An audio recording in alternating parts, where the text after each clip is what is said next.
Many people probably think that the Nebraska Cornhuskers were named after the state's official nickname, as Nebraska is known as the Cornhusker State.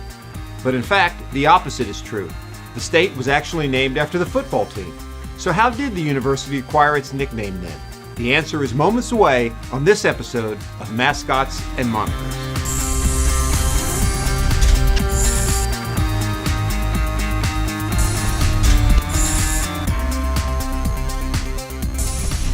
Welcome to another episode of Mascots and Monikers, but before we dive in, make sure to hit the like button on this video and subscribe to the channel. Thank you for your support and enjoy this episode. Whenever a state takes its nickname after the football program, you know the team must be doing something right. And that is certainly the case here, as the Nebraska Cornhuskers have long been a college football powerhouse.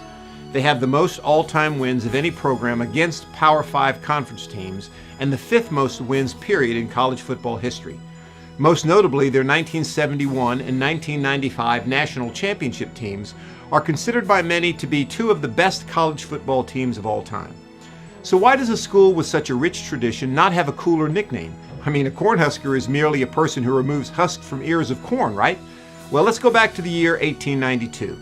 It was the university's third season playing football, and the team had just unveiled a brand new scarlet and cream color scheme and took to be known as the Bug Eaters, after the large bull bats that hovered over the Midwest plains and feasted on insects. In the winter of 1899, following a particularly disappointing season, local sports writer Charles S. Sherman decided a change was needed. Sherman, who had a very influential reach in his field and would later go on to help establish the Associated Press poll, thought the nickname was very unglamorous and was partial to the name Cornhuskers after hearing the University of Iowa referred to as such from time to time. He found out, though, that Iowa partisans actually were heavily in favor of calling their squad the Hawkeyes, and Sherman took the Cornhusker moniker and ran an aggressive campaign to get the name changed at Nebraska. His influence ultimately worked, and in the fall of 1900, the Nebraska Cornhuskers took the field for the first time. The program never looked back, surging onward to success, and in 1945 legislation was passed to officially nickname Nebraska the Cornhusker State, due to the prominence of the university's football team.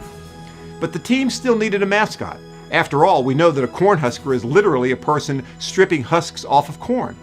The answer came before their trip to the 1974 Cotton Bowl, when Texas artist Dirk West had drawn up a Cornhusker cartoon for the Cotton Bowl press headquarters. Nebraska Sports Information Director Don Bryant caught wind of this, and upon seeing the image, commissioned West to enhance his drawing to create an official school mascot.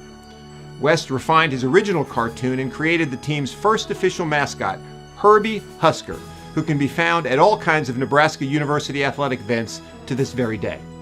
So remember, the next time someone tries to tell you that college football is not that big of a deal, just remember that sometimes a team's greatness can impact an entire state. Thanks for watching.